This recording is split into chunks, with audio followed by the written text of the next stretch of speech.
Right, good evening everyone, welcome out to Cabinet on the 6th of December, final Cabinet of the year.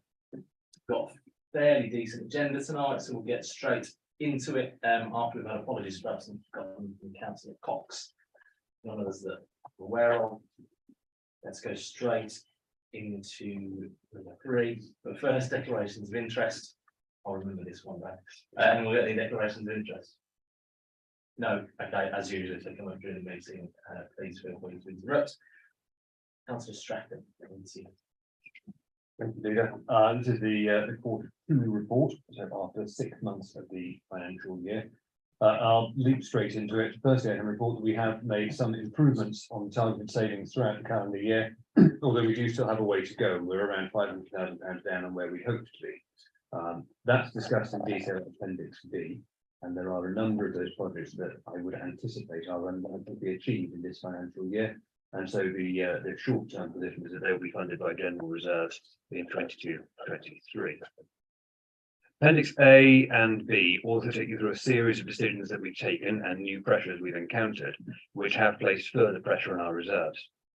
The primary pressure is in the Good Counsel strand of the strategic plan, with some of that being supported by underspend in other areas.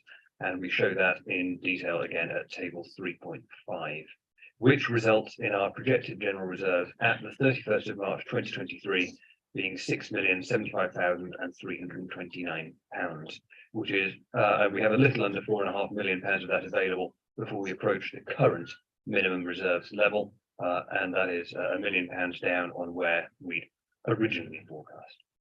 The capital programme is slightly underspent against the approved budget. The reasons for that you'll see at paragraph 3.22. They relate largely to the reprofiling of some budgets into the next financial year, although there is also some slight variance on the pay and exit car parking schemes due to changing specifications. The underspend of £44,000 on the financial information system can be returned for use to other purposes, as that project is now complete and appears to be working reasonably well. If we turn to asset sales, we have obviously the one major asset sale and some unanticipated right to buy receipts, which we never forecast for, which are in the projected actuals but aren't received just yet. So we expect our capital receipts by the 31st of March next year to be a little over £1 billion. On collection, the council tax collection fund, we anticipate will be in surplus, which is largely driven by larger income due to housing growth. We are currently at 57% collected, and we're at the halfway point, which is broadly as anticipated and broadly as shown in previous years. The team are also considering some other routes, which I don't propose to go into in detail tonight, to address ongoing issues of bad debt and the need for more comprehensive council tax support, which we discussed previously, and I'll be bringing a paper on to a future cabinet. I turn to sundry debtors and the variances you'll see in outstanding invoices. This is paragraph 3.28. At first glance, those double-digit percentage variances might appear alarming. They're actually artificially amplified in both of those directions due to the changing finance system and some invoices and debts being delayed due to that. And so we don't actually anticipate those to widely depart from where they generally are. Business rates collection is also projected to be in surplus. This is partly due to last year's surplus, but it's also led by additional funding from COVID recovery funds, and our collection performance once again remains strong, in excess of 60% at this point in the year. Payment of suppliers remains stubbornly below where we'd like it to be, and has also taken something of a dip this year. There is work underway within the procurement team that's discussed in the report to address that urgently, especially in light of the greater pressure faced by businesses and suppliers at the moment. I'm acutely aware of the need to address this, and I will be having a conversation with my officers on that reasonably shortly. The final strand turns to investments. You'll see the significant service investments shown at 3.42, which is the loan to the local authority company and the joint venture. We've discussed those at length in other meetings, and I don't propose to go into them in detail tonight. You'll also see in that paragraph our traditionally cautious approach to forecasting, but I think it's proper to do that at the moment while there's still significant uncertainty. And on treasury management investments, that's paragraph 3.48. It shows the current values. You can see quite clearly that we've experienced some considerable volatility in that sector. driven by recent financial events. I'm also sorry to report that the book loss currently outstrips the volatility reserve, although the advice which we have checked is still for a long hold on those investments. We have responded to the consultation which has been underway on the IFRS 9 statutory override, which would avoid us necessarily needing to account for those losses on our balance sheet. But Anthony has reassured me and reassured the audit committee last week that our volatility reserve can be used for that purpose and will to a large extent protect us against that volatility. I don't know, Anthony, whether there's anything you would like to add at that point. No, I see a shake of the head. I assume there will be questions, and so before I move to the recommendation. Brilliant. Thank you, Councillor Strachan, and thank you, Mr. Thomas, as well, for the work that's been done compiling this. Open up to Cabinet colleagues' questions. Councillor Reedy. Thank you, Rita. I'm sure Councillor Strachan would be disappointed if nobody asked him any questions. He would feel unloved. Rob, in your introduction, you obviously highlighted, even trailed what is going to come, but didn't want to be drawn on it. I'm afraid I'm going to try and draw you on it. Appreciating this is a look backwards. What the report tells us is council tax collection rates are down. And the arrears that people are facing is up. Can you expand, even if you might choose not to, in terms of what we might see when you bring forward the local council tax support scheme revision? Well, the local council tax support scheme is a forward-looking paper, and obviously that will be coming to a subsequent cabinet meeting. It went to scrutiny a couple of weeks ago. That will look to offer support to families who are struggling to pay their council tax and who we have perhaps inadvertently trapped into previous bad debt. Members will be aware that the previous support scheme could only offer up to 80% support on the total council tax debt, and there are some people for whom that even the 20% expectation that we had was always going to be too high a bar to meet. And so we have households who have found themselves perpetually trapped into increasing council tax arrears. And so the support scheme will aim to include 100% support where we can offer it, and includes a number of effectively disregards of income in a variety of categories. And so I would hope it would be far better tailored to support those who are most vulnerable and deal with any further concerns about people becoming trapped into permanent arrears. So far as the historic arrears are concerned, we do have a bad debt provision. We recognise that there are going to be some debts from council tax that are now of such an age that they will never, ever be recovered. It may be that we bring a paper to Cabinet. It may be that there are things that I can do within delegated powers to address some of those historic debts, and I will be looking to do that in the coming weeks and months. And thank you, Rob. I look forward to seeing that come forward. Could I just ask now, it might be, I'm not seeing how you're accounting for it, or it might be a typo. 3.43 talking about commercial investments. No commercial investments are currently planned. Where, when we look at these papers, will be taking account of the investment that the council's making into delivering the new cinema for Lichfield District? We treated that as a service level investment, and is at the paragraph immediately above it, 3.42. Thank you, Rob, for highlighting. Finally, for me, you mentioned obviously the investments and the volatility and the equity ones. Could I ask a question in the sense of saying, what are we actually doing in terms of our cash returns? Because if I read what's been represented in paper correctly, excluding obviously the investment funds on our cash reserves, we're seeing an average return, I believe it's saying of 1.62%, yet the average across the local authorities is 2.06%, and for the non-Met districts it's 2.23%. So it would seem from what's in the paper that we are missing out on generating interest, which obviously could be therefore spent as income on services. What are we doing? Why are we behind? And how do we get up to the average? I'm going to invite the man who handles that on a day-to-day basis to deal with that question. He's to my left, Anthony. Yes, so the averages that are presented in the benchmarks are for all investments, not just the cash investments. So they will take into account strategic investments as well. It's fair to say at the moment that we're probably taking a more prudent line with cash investments than we have done previously, partly because the interest rate increases mean we're getting more than we budgeted in the first place, but certainly with local authorities, we're seeing an increasing number that are either seeing intervention or Section 114 notices are being issued. So our pool of investment opportunities is starting to reduce in local authorities. We are using the DMO more, partly because they're paying that decent rate of return and it's almost risk-free. But then, for instance, we've allocated 5 million issue of the reserve release, which are towards place shaping activities for the cinema. So a lot of the money that we're holding, I will emphasise this is on behalf of all the bodies. So we are protecting that capital over and above, looking to search out and get maximum yield for it. Thank you, Anthony, and thank you, Rob. Any more questions, Councillor Strachan? No, in which case, Rob, back to you for recommendations. Thank you, Leader. I move recommendation 2.1 standing in my name. All those in favour, you can indicate. Brilliant, thank you, unanimous, thank you, Councillor Strachan. And then still with you for the next item, which is calculation of business rates.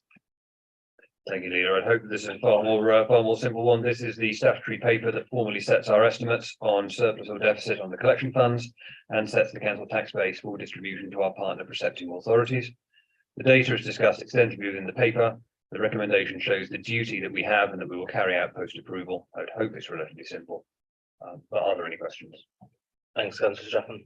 Any questions on this one? Because obviously it's fairly straightforward. Councillor Smith. I'm not sure because take a statutory paper needs to be done quite quickly. So, but it's a procedural question I've got really, and I'm sure someone will know the answer to this. Maybe the chief exec. Under where we talk about alternative options, it says there are none. We've got to do this. So why does it come to cabinet?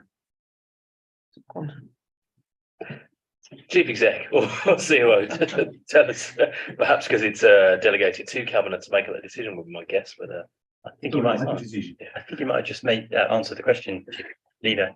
And you called your chief executive there. Thank you, chief exec. It was a tongue-in-cheek question, but I thought I'd ask it. thank you, Councillor Smith. I think there is a principle there, isn't there?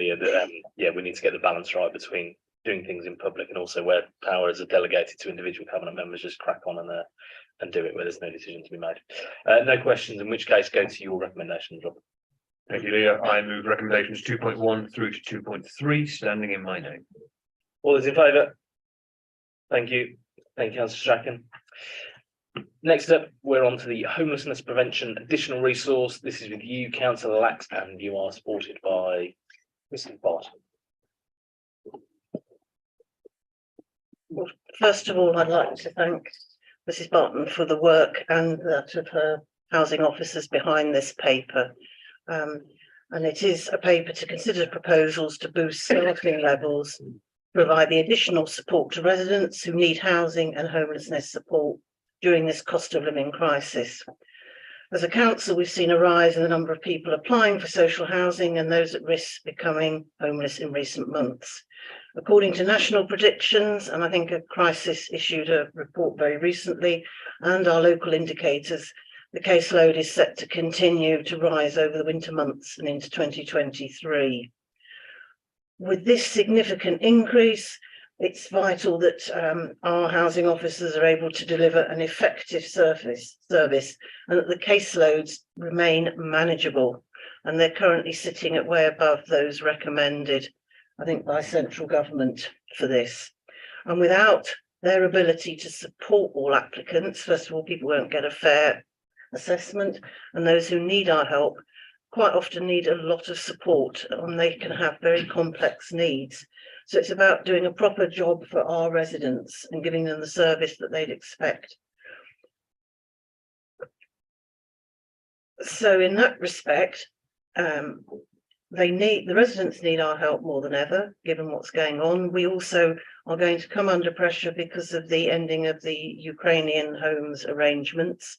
And again, I think in the paper today, they were citing the significant rise in those Ukrainians who are under the scheme, who are now applying to their councils and declaring themselves homeless.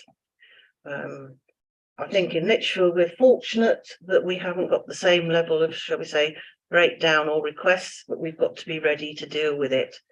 And also with that, we liaise with the county. So there's, again, officer support needs to go into that, because it's not just us in Lichfield supporting Ukraine and other asylum seekers in this current crisis. It's a county-wide thing as well. So if we're approved, the boost in staffing levels is going to ensure we have enough resources to support all those who need our help. And the proposal is to approve 3 officers on a 2-year fixed term basis, which is funded by the Homelessness Prevention Grant. And this is a ring fence funding provided to the council by central government to help us deliver these services to prevent and tackle homelessness. And in particular, one post has proved its worth, so it's good that we can offer 2 more together with a tenancy sustainability officer.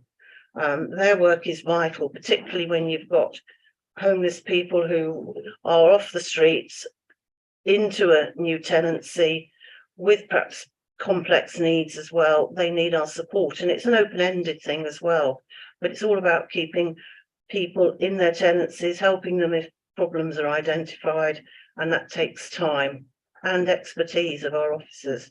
So I hope Cabinet very much support these proposals, so I'd suggest we approve the recommendations. Brilliant, thank you, Councillor Lax. I want to go to Councillor Strachan, then Councillor Smith, and Councillor Little. Thank you, Leader. Well, for me, it's absolutely clear that the need for these posts is already present and growing, and the resilience of the authority in addressing what is coming is very important, because it enables us to meet our duties, both statutory and otherwise.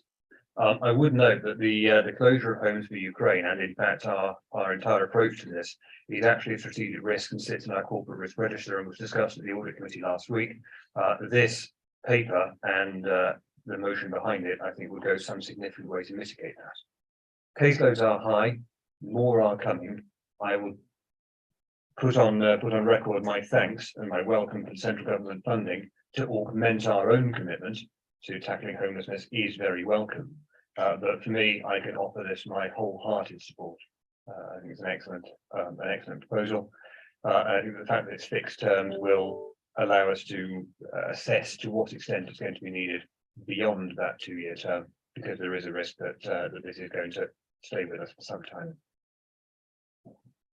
Thanks, Councillor Strachan. Councillor Smith. Thank you, Doug. Yeah, I agree with Councillor Strachan on this. I think we've got the government grant. There's people who need it out there. So let's get the staff on board to make use of that grant to help those people that are in need.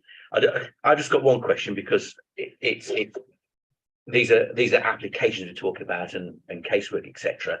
Have we, the Council Cabinet member or the supporting officer, have we also looked at, rather than just, or as well as, employing more staff to solve the problem, i.e. manually, have we looked at technology and what we can use computer and clever systems wise to help process these applications more quickly, rather than just throw manual staff at the problem? Yeah, I'm happy to answer that. So one of the challenges we've got is the people that know the service and who need to actually do those pieces of work to make sure we automate them correctly and make the most of that, of the technology that we have access to. Are currently doing caseloads themselves, so this report will provide us with that additional resource to be able to then make sure that we take advantage of the robots that we're bringing in, and make sure that we bring those automations into play. So it's about making sure that we've got those skilled people actually working on the potential automations, and there is reference in the report to the review that we want to do with regard to how we make sure that the services are as efficient as possible. And moving forward, we can hopefully not be coming back with more requests for more staffing, and that money that we do have, we can use for more innovative projects moving forward. So it's about releasing that capacity so we have the opportunity to do exactly what you suggested. Brilliant, makes good sense to me. Thanks, Lizzie. Brilliant, thanks, Councillor Little. Thank you. Yeah, I also support this paper. I've had experience of issues within my ward. Yes, Donald and Little Aston, where we who've been in contact within that team. And I think there's a frustration from the residents of getting people, responding. So yeah, we need to get back to people quicker. It's many people are struggling, sleeping on sofas, and it is it's something that we need to address, and we need to address quickly. So I support the paper. Brilliant. Councillor Reading. Thank you very much. Not really any specific question on the paper itself, rather seeking an opportunity for us to perhaps highlight what support is available. In the paper, obviously at 3.31, we've highlighted winter provision and how obviously some of the grant has been used to do that. As we enter this week and next week as well, whereby we're going to see sub-zero temperatures, possibly snow as well. Is there anything that we can do as a council to highlight to those who are in need where they can find winter provision rather than having to sleep homeless in sub-zero temperatures? Yeah, so we're in contact with those people who do sleep rough in the district, and we will be working closely with them so that we can make sure that they are highlighted and pointed in the right direction. So we can ensure that does take place, and we do keep a very close eye on rough sleepers in the area, so we can make sure we provide the right support when the temperatures do drop. We also do work very closely with them to encourage them to consider moving into accommodation. Some just don't want to and do not want the help we provide to them, but we do continue to provide it on a regular basis in the hope that we may be able to bring them into the different schemes that we offer and give them that support. And we've reserved in advance places, I won't say where, what's appropriate, ready for a bad spell like this that's coming. So we're doing everything we can to prepare and be there for the people who will accept our help.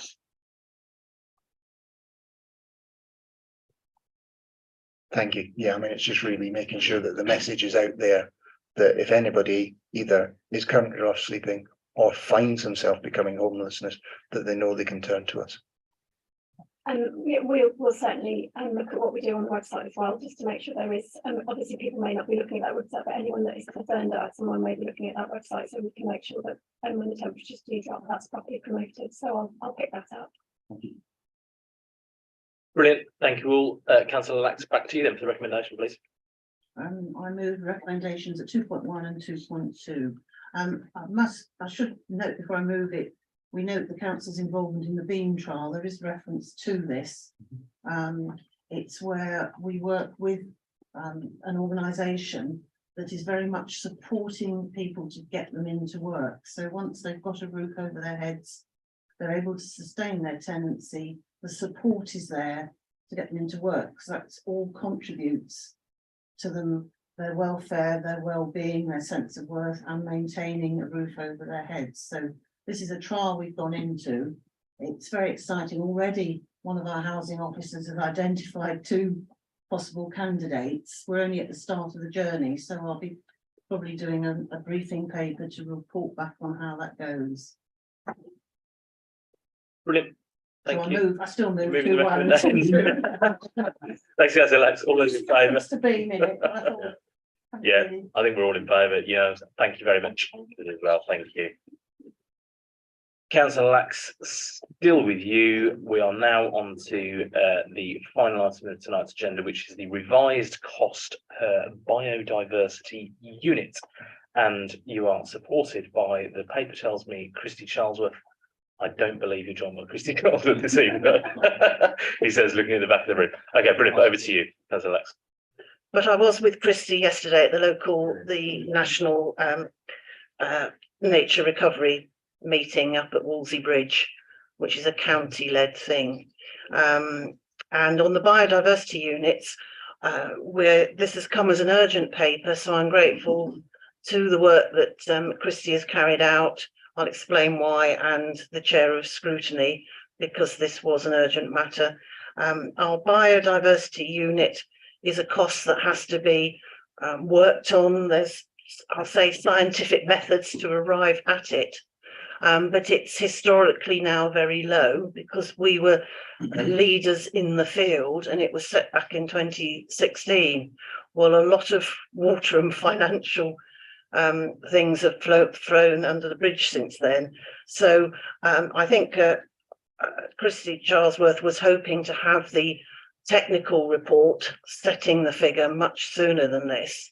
But when it came in, I think it was just the end of last week, the decision was taken by myself. It was far better to see if we can bring it as an urgent matter to Cabinet now, rather than wait till the next Cabinet, which was going to be February, because this is the figure that is set, so that if developers are entering into Section 106 agreements where they cannot possibly provide any nature recovery on a site, then they've got to pay for the offset. So this figure is vital to development and making sure that what we're being paid for this is going to sustain the growth of what is being planted in terms of habitat for 30 odd years. So it's a big investment and trade-off, if you like. So we've got to get it right. But if we'd waited till February, everything would have had to have been on hold. So this is why this is coming now. We've got to have it in place because it's part of the Environmental Act and every council's got to have it in place by, I think, November next year. But we need to do it now. It's the right thing to do now. So I've set the proposals at 2.1 and 2.2, and to cover ourselves, so hopefully we don't have to do a last minute thing, but we are governed by experts in how they set the figure, that's asking that there's an annual review of our cost because things are moving so quickly, carried out by the relevant Cabinet member, which would be myself as it stands, but in conjunction with the Chief Operating Officer and our Assistant Director for Finance and Commissioning. So we can move quickly if we have to do so, but obviously based on technical reports on how this works. Brilliant. Thanks, Councillor Lux. Any questions? Councillor Reading. Thank you, Angela, for the paper. I think this is very welcome to see it come forward. We all know that all of our residents would express a concern when they see development, but obviously the impact it then has in terms of loss of green habitat. So I very much welcome you bringing this paper forward. I think I'd take this opportunity to say, appreciating the comments that are coming from Westminster at the moment, I'd certainly call on government to stop talking and to pass the necessary legislation that gives us as a council the choice as to the number of houses that are delivered in our district, rather than still having to work to a government formula. So I very much hope that we actually see real legislation that turns fine words into actions. And the one thing I wanted to ask with regards to this paper is, obviously, in terms of determining planning applications, our local control of where things go is obviously to a certain extent governed by delivering the housing that government requires of us. If we obviously accept the recommendations and pass this tonight and increase obviously the effective levy, what impact do we believe it's going to have in terms of house builders delivering the houses that they've applied for in terms of planning permissions?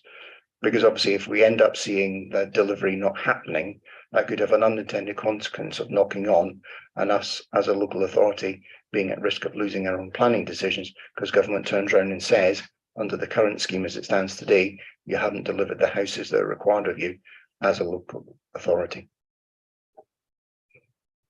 Well, we all read the papers today, which was making it clear that the government seeking not to impose quotas on local authorities. Developers have been accused of land banking to try and maximise their profit when they do carry out a development, but they've known for some time that you've got to have now a biodiversity net gain assessment on any development. They're going to have to factor in a higher cost, because we had ours set at, I can't remember now, was it 21 or 25, and now it's 35. So there was always this coming down the line. The Environment Act has been in the pipeline for some time.